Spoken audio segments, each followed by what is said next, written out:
Vamos a recordar en esta mañana un poquito para que lo hagamos haciendo memoria como Jesús, y el título que he puesto a este mensaje, como Jesús nos enseña: haced esto en memoria de mí. Vamos a hacer un poquito de memoria en esta mañana, y cuando tomemos esa copa, cuando tomemos... realmente la Biblia dice que de la misma copa, ¿verdad? O sea, lo que pasa que por razones de salud no vamos a beber todos de la misma copa. El último, pobrecito, ¿verdad?, se llevaría las babas de todos los demás. Ponemos vasitos.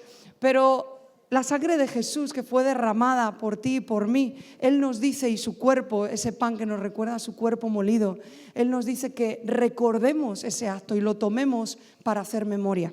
Así que vamos a hacer un poquito de memoria, como cuando te pones a ver los álbumes en casa de fotos. Bueno, hoy ya no son álbumes, hoy son dispositivos, ¿verdad? Cuando te pones a ver fotos antiguas, haces memoria, ¿verdad? Ay, cuando el niño era chiquito, ay, cuando fuimos a esas vacaciones, ay, y de repente ese recuerdo, tu corazón lo sitúa más vivo, esa memoria, ¿verdad? Ese recuerdo que tenías. Pues por eso Jesús nos dice hacerlo en memoria de mí, porque muchas veces en el día a día se nos olvida. No te levantas en la mañana o en la tarde, estás haciendo cosas y muchas veces pasan tantos días y no recordamos lo que Jesús hizo y este sacrificio. Entonces es lo que vamos a hacer en esta mañana. Y quiero empezar con un pasaje que, sin saberlo yo, está metido en una gran polémica que hemos vivido esta semana. ¿Cuántos han visto la gran polémica de las Olimpiadas, de la famosa escena de la última cena? ¿Cuántos lo han visto? Yo me he enterado hace nada. Bueno, si no lo has visto, ha habido una escena muy polémica, un acto que han hecho en las Olimpiadas, imitando esta última cena que vamos a leer ahora de Jesús con sus discípulos, cuando Jesús les da la orden de, cuando ya no esté, volver a tomar esto para recordar lo que yo he hecho, lo que yo he hecho por cada uno de vosotros. Y lo han hecho pues en un tono muy burlesco, muy jocoso.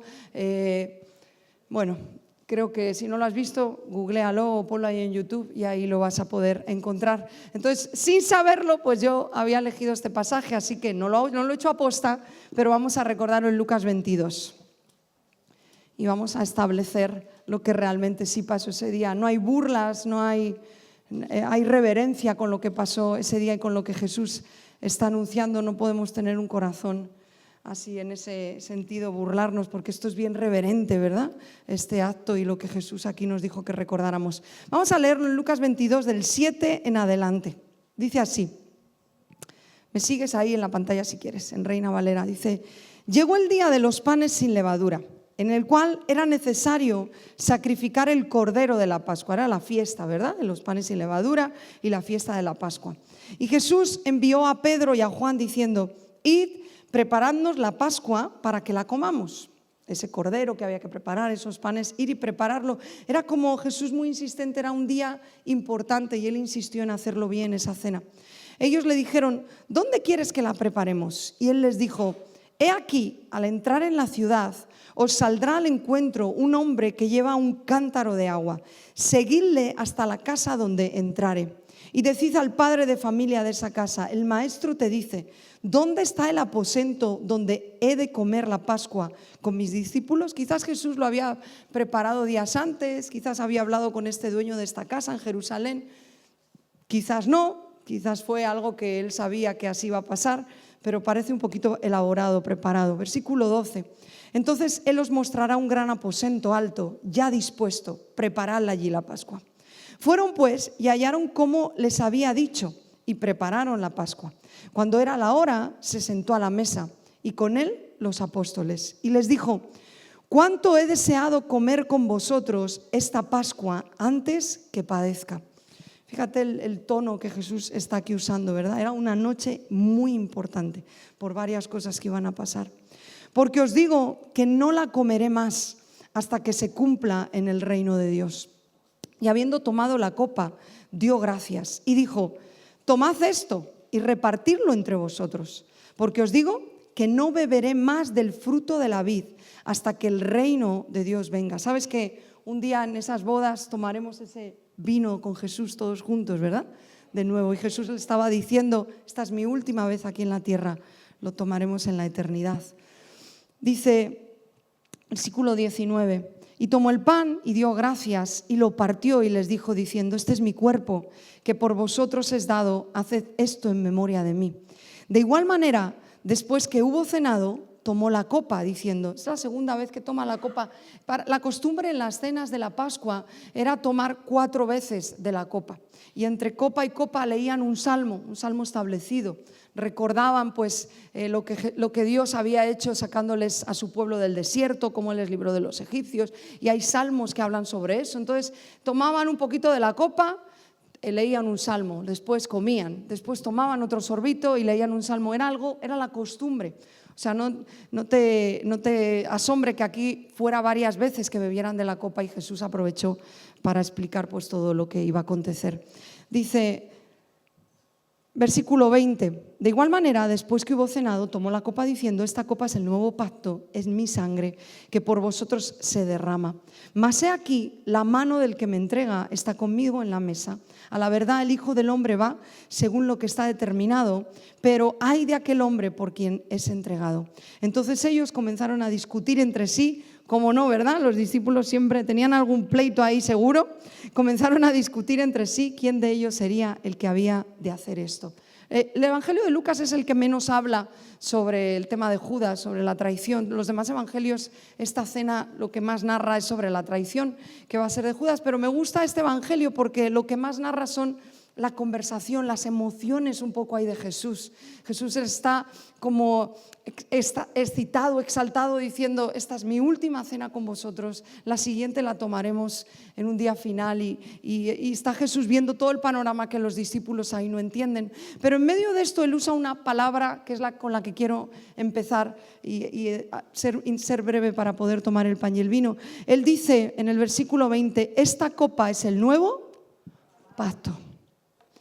Jesús está estableciendo y está anunciando un nuevo pacto que iba a venir. Palabras un poco a veces extrañas que no terminamos de entender, pero para que lo puedas comprender, en el Antiguo Testamento había un pacto de Dios con el hombre. Ese pacto se basaba en sacrificios, en animales que se ofrecían, y la sangre de esos animales, de esos corderos, era lo que expiaba, lo que limpiaba los pecados. Había toda una liturgia, había todo un nombramiento de sacerdotes que se encargaban unos de matar al animal, lo hacían fuera del campamento, otros traían la sangre, el sumo sacerdote era la que la introducía al lugar santísimo, era el único que podía entrar. Es todo un show de cómo se hacía, bien detallado, que lo puedes leer en el Antiguo Testamento, en libros como Números, Levítico, ahí lo puedes encontrar. Deuteronomio también un poco. Y todo eso era lo que completaba ese pacto. Y Jesús está anunciando, yo creo que los discípulos en su plenitud aquí no lo entendían. Jesús está anunciando, viene un nuevo pacto. Viene una nueva manera en la que yo me voy a relacionar con vosotros. Tú sabes lo que es un pacto, ¿verdad? Un pacto es por ambas partes. Yo te doy esto, tú me das esto, ¿verdad? Tenemos un antiguo pacto donde había una manera a través de sacrificios y Jesús está anunciando, esta sangre simboliza esa nueva manera, esa nueva forma, ese nuevo pacto, donde yo me comprometo como Dios con vosotros y vosotros ahora, solamente teniendo fe en mí, creyendo en mí, podéis tomar parte de este nuevo pacto. Las cosas iban a cambiar. Todo el sistema, según como ellos los conocían, estaba a punto de cambiar por completo. Hace semanas, creo que 2 o 3 semanas, veíamos en la serie que una de las cosas que nos impiden madurar es cuando nos resistimos a los cambios. No nos gustan, yo ya sé que esto se hace así, entonces no me gusta hacerlo de otra manera.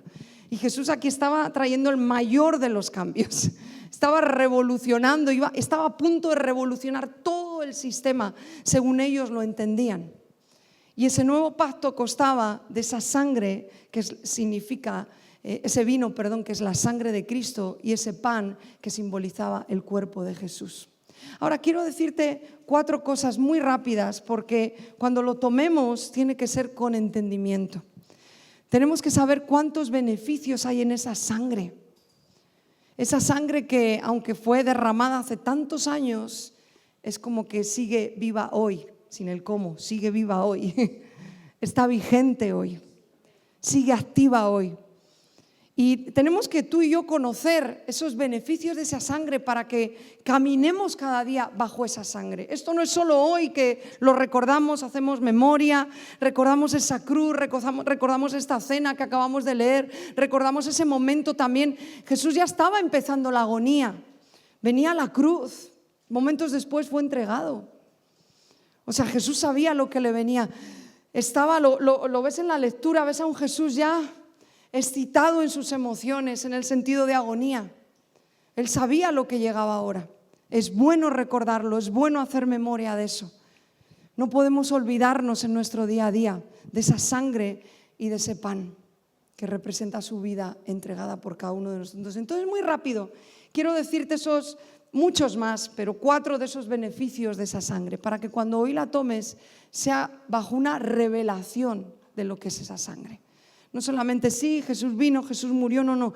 Es que tú y yo estamos aquí y vamos a leer cuántos beneficios nos da esa sangre y cada día vivimos bajo ese paraguas, esa cobertura del Padre a través de esa sangre.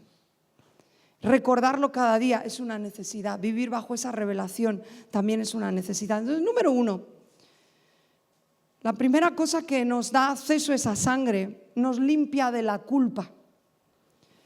En Hebreos capítulo 9, versículo 14 dice, ahora sí, no lo vas a tener en la pantalla porque está en la PDT y no la tenemos en el ordenador y no te lo quiero poner en otra versión porque te vas a liar leyéndolo, pero escúchame. Hebreos 9, 14 dice, escúchalo con toda tu atención porque son versículos impresionantes. Dice, pero la sangre de Cristo puede hacer muchísimo más. Se ofreció a Dios como un sacrificio perfecto por el Espíritu Eterno y su sangre purifica nuestra conciencia del mal que hemos hecho para que así podamos adorar al Dios viviente. Uno de los grandes males del ser humano es la culpa. Está en PDT, gracias. Sois unos cracks, súper. Un aplauso a Multimedia. Hace un rato no tenía la PDT, gracias. Uno de los grandes males del ser humano es la culpa. Todos lidiamos con la culpa. Todos nos hemos equivocado, todos en algún momento hemos hecho daño a alguien y la culpa está en nuestro interior. No todos reaccionamos igual ante la culpa, unos se deprimen, otros hacen otras cosas para evadir ese sentimiento de culpa, otros corren al contrario de esa emoción de culpa porque no la quieren ni de asomo sentirla, pero todos batallamos con la culpa por los errores y todos sabemos que nos equivocamos. El único y lo único que tiene la capacidad de hacernos libres de esa culpa es la sangre de Cristo. Me encanta este versículo en esta versión porque dice, lo explica muy bien, dice, purifica, limpia nuestras conciencias del mal que hemos hecho. Tú puedes vivir como si no pasa nada, pero por aquí dentro, cuando arrastramos una mochila de haber hecho daño a alguien, de habernos equivocado, tú puedes vivir como si nada, pero cuando te quedas a solas con tus pensamientos, la culpa viene. Y la culpa es como una losa, una piedra que te ponen encima. No vives en libertad. Cuando estás bajo culpa, no vives en libertad, ¿verdad? ¿Sí o no? Lo único que puede librarnos de la culpa no es venir a la iglesia, no es una conversación maravillosa con alguien, eso te puede aliviar un rato, pero lo único que realmente te hace libre de la culpa es la sangre de Jesús. Es colocarte bajo esa sangre. El martes en la oración recordábamos el Salmo 32. Es un salmo que David escribe cuando se arrepiente de su pecado con Betsabé y de haber matado al esposo de Betsabé. Él por 2 años no confesó su pecado. La culpa lo reventó esos 2 años. Al punto que ese salmo dice que sus huesos se envejecieron. No lo dice textualmente, pero yo creo que hasta vivió una especie de reuma en sus huesos. La culpa lo reventó. Y cuando él pide perdón, y cuando él se arrepiente, escribe ese salmo y me encanta el título porque dice la dicha del perdón. El sabernos perdonados creo que es de las sensaciones y del entendimiento más fuerte que podemos vivir. Dios me perdona, Él me libra, no importa lo que hiciste, Él llevó tu pecado, en esa sangre lavó tu maldad y ahora somos con conciencias limpias gracias a esa sangre. Amén. Eso es impresionante. Eso nos lo da la sangre. Número 2, su cruz y su sangre nos llevan a la presencia de Dios.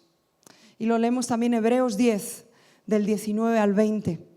Dice: entonces, hermanos, podemos entrar con toda libertad al lugar santísimo, gracias a la sangre que Jesús derramó. ¿Sabes cuál era el lugar santísimo? ¿Has oído de la Sequiná, de la gloria de Dios, de ese arca donde habitaba esa Sequiná? Eso estaba al fondo del tabernáculo. Era el lugar santísimo. Era una habitación, yo creo que todos lo sabemos, ¿verdad? Que solamente el sumo sacerdote podía entrar. Ni siquiera los sacerdotes rasos. Solo el sumo sacerdote una vez al año podía entrar en ese lugar y respirar la gloria de Dios. Y no salir muerto de ese lugar. Si es que realmente había expiado todos los pecados del pueblo antes. Él podía entrar y por un momento, una vez al año, disfrutar de lo que tú y yo acabamos de disfrutar mientras le cantábamos.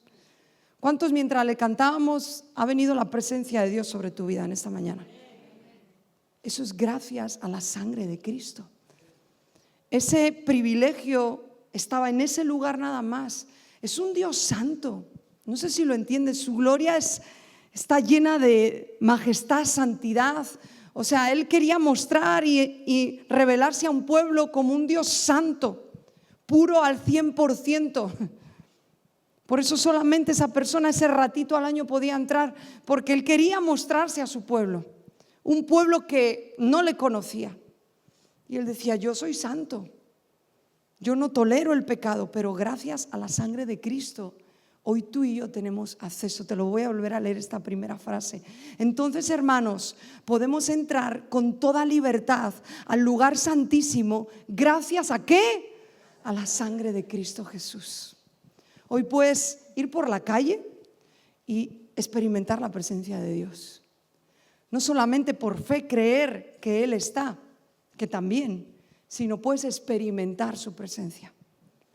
En cualquier lugar, en cualquier sitio, lo que había en ese lugar santísimo, ahora tú lo portas, yo lo porto por la sangre de Cristo. Eso es impresionante. Y termina el versículo: Jesús abrió un camino nuevo para nosotros a través de la cortina. Él mismo en ese camino, él mismo es ese camino, nuevo y vivo. Es decir, lo abrió ofreciendo su propio cuerpo como sacrificio. Por eso Hebreos, que habla mucho de este nuevo pacto y de esa sangre, lo llama sumo sacerdote a Jesús. Porque antes era el sumo sacerdote, el mero, el que podía entrar a ese lugar. Ahora Jesús es nuestro sumo sacerdote. Porque ¿sabes que tú y yo ahora tenemos el título de sacerdotes? La Biblia nos da el título de reyes, nos da gobierno por medio de la autoridad que tenemos en Jesús. Tenemos autoridad en esta tierra. Por eso somos reyes y somos sacerdotes, porque ministramos a Dios con nuestra alabanza, con nuestras palabras, y ministramos a la iglesia. Por eso tenemos ese título, pero tenemos un sumo sacerdote y es Jesús. Entonces esa cortina, yo creo que todos sabemos esto, dice, recuerda este versículo, que se abrió para que tengamos acceso. Es impresionante eso, ¿verdad? Número 3, su cruz y su sangre nos santifican. Tú y yo podemos ser santificados. Si no entiendes lo que es santificado, te lo explico así de manera muy sencilla. No es solo lavados, purificados, esas palabras, ¿verdad? Reina Valera extrañas, ¿verdad? Purificados es cuando somos lavados. Es literal como cuando coges un trapo sucio, lo lavas y se va la mugre, se va la suciedad. Eso es cuando tú y yo somos purificados del pecado por medio del Espíritu, por medio de la palabra, nos enseña la Biblia. Ahora, aparte de ser purificados, existe esta otra palabreja rara que es santificados. Santificados es que con lo que tú llegaste el día que conociste a Cristo, no solo fuiste lavado, sino que has sido en un ascenso, podríamos decir, en cuanto a tu interior, en cuanto a quien tú eres. Seguramente no batalles hoy con los mismos pecados que batallabas, o a lo mejor sí, quién sabe, pero que batallabas el día que conociste a Jesús, porque hay un proceso en el que vamos siendo santificados, transformados en nuestro interior. ¿Sí? Si batallabas con lo mismo que el día que llegaste a Jesús, algo pasa, habla conmigo, vamos a orar, vamos a buscar qué está pasando, pero todos estamos llamados a ir siendo santificados. Es una transformación interna. ¿Y eso por qué se produce? Dice este versículo, por la sangre de Jesús. Dice, no lo he leído, ¿verdad? Hebreos 13:12. Dice, por lo cual Jesús también sufrió la muerte fuera de la ciudad para purificar a su pueblo con su propia sangre. Dice que, si te das cuenta, Jesús muere fuera de Jerusalén. Él no muere en Jerusalén, el lugar donde murió estaba a las afueras. Y la Biblia enseña en el Antiguo Testamento, dentro de los rituales de ese antiguo pacto, el sacerdote se tenía que ir fuera del campamento para sacrificar esos animales que después iban a ser ofrecidos por el sumo sacerdote en el lugar santísimo por todo el pueblo. No por los pecados que cada uno ofrecía personales, sino una vez al año el sumo sacerdote la ley decía que tenía que entrar a ese lugar por los pecados de todo el pueblo. Por eso era el sumo sacerdote. Entonces, ese animal, que esa sangre iba a ser llevada al lugar santísimo, se sacrificaba fuera del campamento. Jesús muere fuera de Jerusalén. Todo tiene que ver, ¿verdad? El antiguo es un reflejo del nuevo. Y por eso este versículo lo especifica, fuera de la ciudad. Él es nuestro sumo sacerdote. Si tú en algún momento miras hacia atrás y dices, yo no soy el mismo que hace 20 años, gracias a Dios, vamos siendo santificados, no pienses que es por tu esfuerzo. No caigas en el engaño de decir, ay, soy mejor persona, cuánto me he esforzado todos estos años. No caigas en el engaño de creer, ay, es que he hecho un trabajo titánico por no pecar en lo que antes pecaba, por no hacer lo que antes hacía, por no ser el del cigarrillo cuando llegué, o el del juego, o el de, ay, es que yo antes me iba a las tragaperras, o yo antes ya no. Hice un esfuerzo sobrehumano. Seguramente sí hayas tenido que poner de tu voluntad, 100%. Pero esa evolución, o ese antes era, ya no soy, no caigas en el engaño que es gracias a ti. Todo es por la sangre de Cristo. Si Él no hubiera derramado su sangre, claro, todos podemos mejorar como personas. Lo decíamos semanas atrás en la serie, ser buena gente es muchos de los objetivos de la mayoría de las personas en una sociedad. Ser mejor persona, ¿verdad? Lo hemos oído muchas veces eso. Pero en el reino de Dios, y cuando nosotros sabemos que dependemos absolutamente del sacrificio de Jesús, todo lo que antes era ya no soy, es por su sangre. Todo lo que antes hacía ya no hago, es por su sangre. No hay mérito humano. Por eso Pablo le enseña a Timoteo, hijo, esfuérzate en la gracia. Hay un esfuerzo por nuestra parte, claro que sí, pero es en su gracia. No hay mérito humano en tus cambios, no hay mérito humano en mis cambios. Si hay voluntades, claro que sí, para hacer las cosas, pero es a través de su sangre. Grábate esto bien, te vas a evitar de muchas trampas. Toda santificación en nuestra vida es por su sangre. Y número 4, su sangre, la sangre de Jesús, nos acerca a Dios. Wow. Dice Colosenses 1, 20 y 22 en la PDT también, dice, y con gusto decidió reconciliar consigo todas las cosas, tanto las que están en el cielo como las que están en la tierra. Dios hizo las paces con nosotros a través de la sangre que Cristo derramó en la cruz. Antes, ustedes estaban alejados de Dios y su manera de pensar los hacía enemigos de Dios porque practicaban la maldad. Pero ahora Dios, por medio de la muerte física de Cristo, me encanta esta versión, estos versículos, los ha convertido en sus amigos. Cristo murió para presentarlos santos ante Dios. Es decir, sin ninguna mancha ni maldad que pueda ser juzgada por Dios. ¿No te alucina esta versión? Esa es la obra de Cristo. Ahora el Padre, cuando te mira a través de la sangre de su Hijo, te ve santo, te ve perfecto. Tenemos acceso a Él. Eso no quita que Él no sepa, claro, nuestras debilidades, nuestros fracasos, nuestros errores. Pero estamos en una amistad con Dios porque Jesús vino y derramó su sangre. ¿Te imaginas solamente un día 24 horas sin estar en amistad con Dios? ¿Te imaginas ni siquiera un día, desde la mañana hasta la noche, habiendo perdido nuestra cercanía de Dios, levantando una oración? ¿Dónde estás? No hablo de momentos que a veces pasamos, que Dios se mantiene en silencio, eso es para otra prédica. Hay momentos donde le hablas, no escuchas nada y por fe tú sabes que está ahí. Eso es el trato de Dios a veces con nosotros, eso es otro mensaje. Pero ¿te imaginas por un momento que el grifo de nuestro acceso a Dios se cierre? 24 horas, yo me muero. O sea, yo entraría en un pánico. Que levantes una oración y digas, no es, ¿dónde estás? ¿Dónde está mi camino que me lleva a ti? Que es como dice este versículo, ese camino es Jesús. ¿Dónde está mi acceso a ti? ¿Dónde está mi amistad contigo? Y que el Padre no solo literal no le experimentaras o supieras que no está, sino que te estuviera dando la espalda. 24 horas así. Nos moriríamos. Quien de veras le ha conocido no puede estar sin Él. No puede vivir sin Él. No puede que pase un día sin esa amistad con Dios, como dice este versículo en esta versión. Tenemos eso por su sangre. Si la sangre de Jesús no hubiera sido derramada, no podríamos vivir en esa amistad con el Padre, en esa cercanía a Dios. Sabes que tú puedes levantarte por la mañana, levantar tus manos y decir, Padre, un día más, ayúdame. ¿Sabes por qué puedes hacer eso? Por la sangre. Su sangre te da el acceso. Es la llave.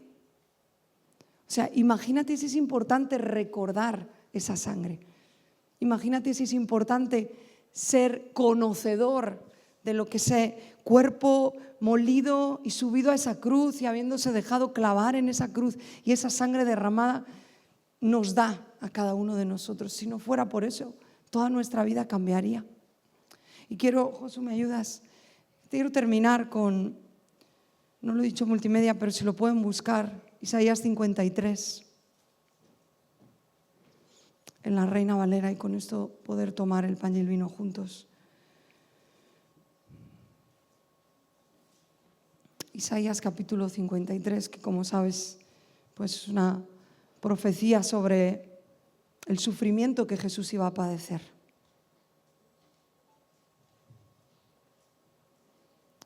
Dice, ¿lo podemos poner en la PDT también? ¿Sí? Ya que estamos, vamos a aprovecharla. Si lo ponemos y lo puedes seguir en la lectura, vamos a leerlo entero. Son los profetas profetizando sobre el sufrimiento de Jesús. Y quiero que lo tengas muy en mente. Una práctica que al principio de la iglesia hacíamos, ya hace muchos años que no la hacemos. Todos los años poníamos la peli de la Pasión de Cristo. No sé si la has visto, de Mel Gibson. Te recomiendo que la puedas ver. Hablan los expertos que se queda bien corta con lo que Jesús padeció. No solo en la cruz, sino en el camino hacia esa cruz.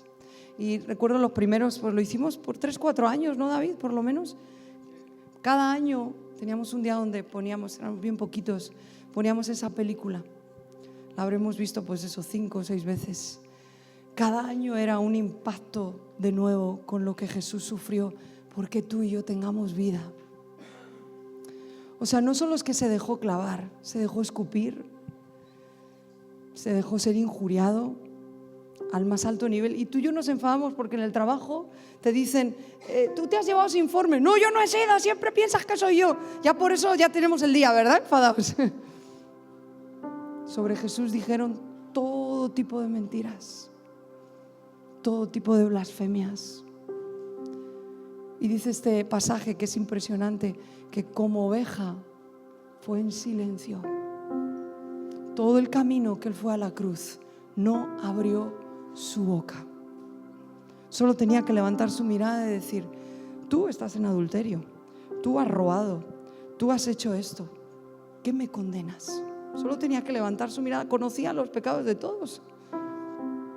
Se podía defender y bien, Porque encima cuando tú y yo nos defendemos, a lo mejor sí, ese informe no me lo tenían que haber quitado, pero seguro que yo lo dejé donde no lo tenía que haber dejado. ¿Me explico? Pero nos defendemos como... Pero dice la Biblia que Él fue en silencio. No abrió su boca. Estuvo callado. Lo soportó, dice este pasaje. ¿Sabes por qué?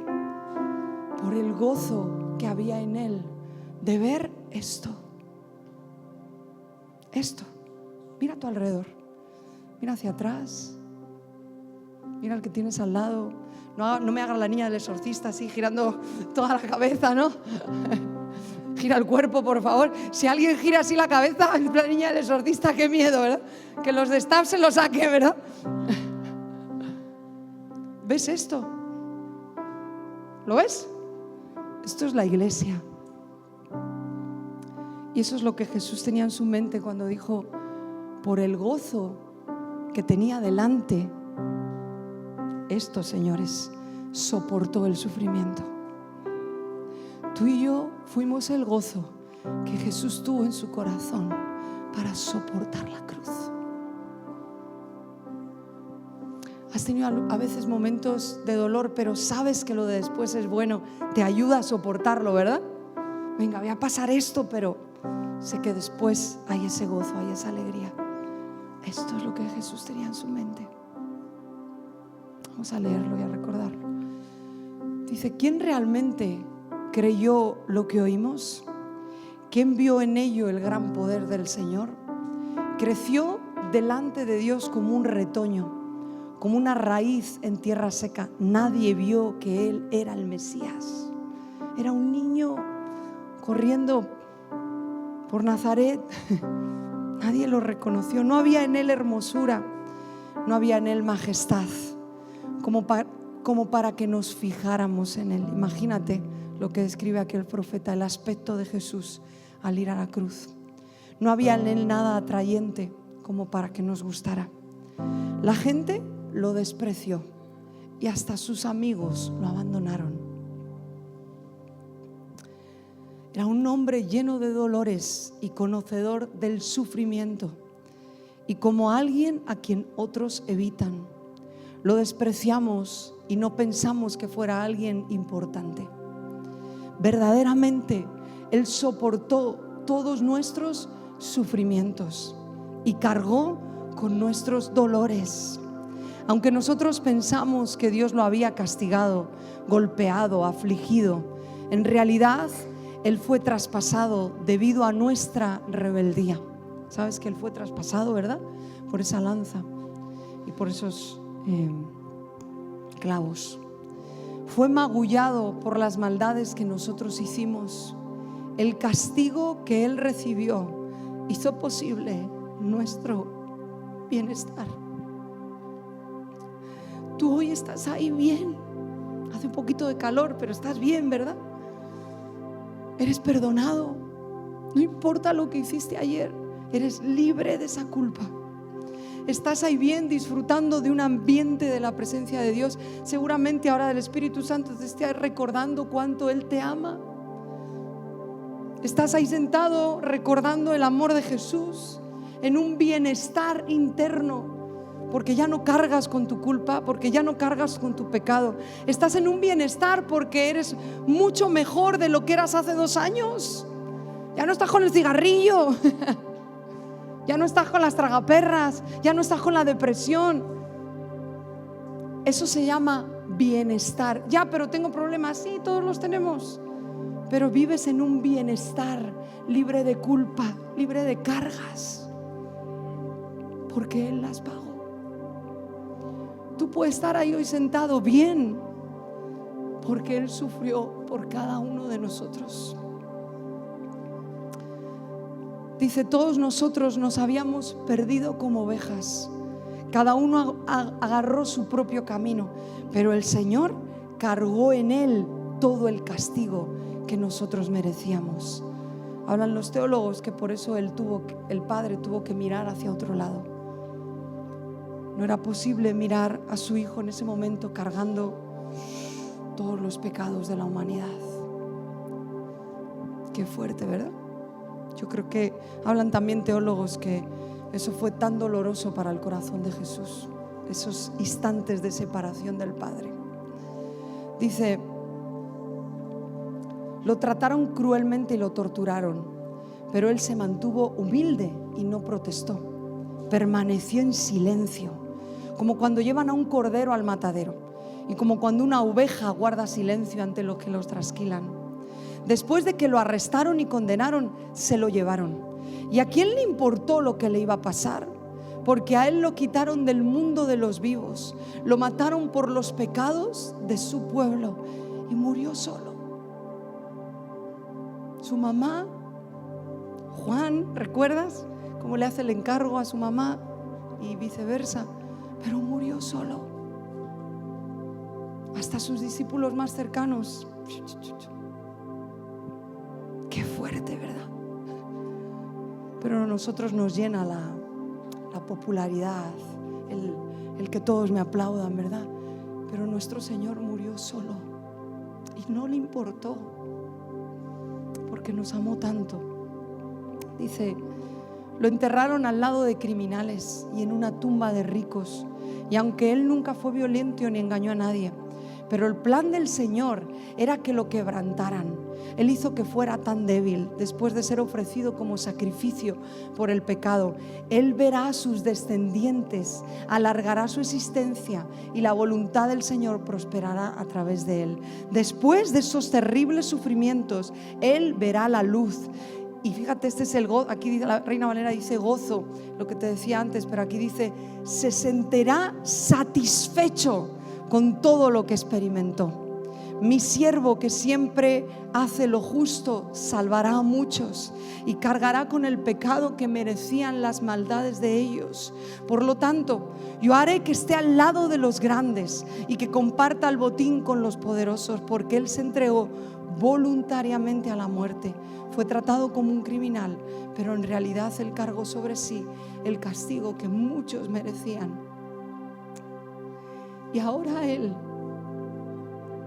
está ante mí intercediendo por ti.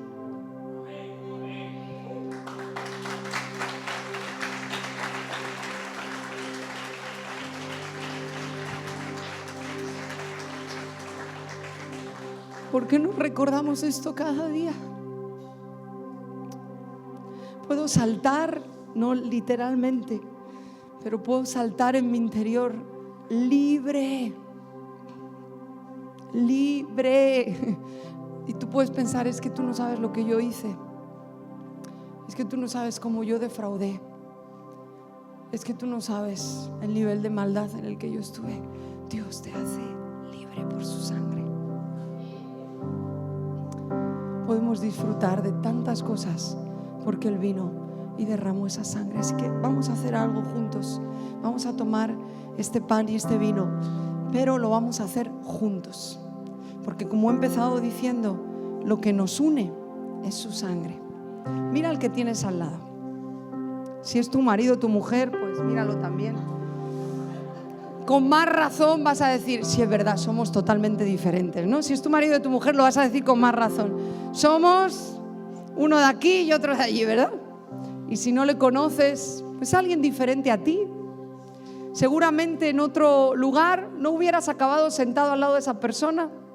A lo mejor uno tiene 15 y el de al lado tiene 60. A lo mejor uno es de Venezuela y otro es de Albacete, no sé. ¿Qué otra cosa nos hubiera unido si no es su sangre? Estamos unidos, nos guste o no. Como decía, no sé en qué mensaje hace poco, lo vas a ver por toda la eternidad, así que mejor acostúmbrate, ámalo desde aquí, porque vas a estar toda una eternidad con él. Algunos dicen, bueno, vamos a ser muchos, ni me lo voy a cruzar a este hermano. Te va a tocar al lado. El chalet de al lado va a ser a lo mejor con el que peor te llevas aquí. ¿Quién sabe? Tu chalet va a estar muy lejos del mío, David. No sé dónde va a estar el tuyo, pero el mío va a estar muy cerquita de Jesús. Yo le he pedido un lugar ahí cerquita, como los dos discípulos, ¿no? Que se peleaban, un lugar ahí. Yo creo que ahí en el cielo nos va a poner cada uno en una punta, seguramente.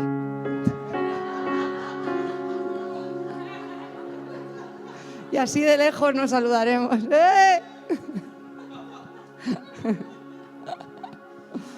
Sí, cállate. Mejor.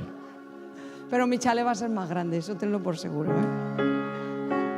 El mío va a ser más grande.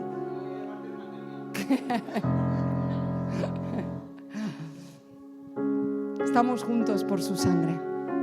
Su sangre nos une. Y hay días más fáciles con el hermano, más difíciles, pero Él derramó su sangre por cada uno de nosotros y eso nos liga por toda la eternidad. Amén. Así que por eso me gustaría que lo tomemos juntos. Vamos a venir en orden, empezando por las filas de atrás, acabando así por las de delante. Venimos por en medio, nos vamos por los laditos y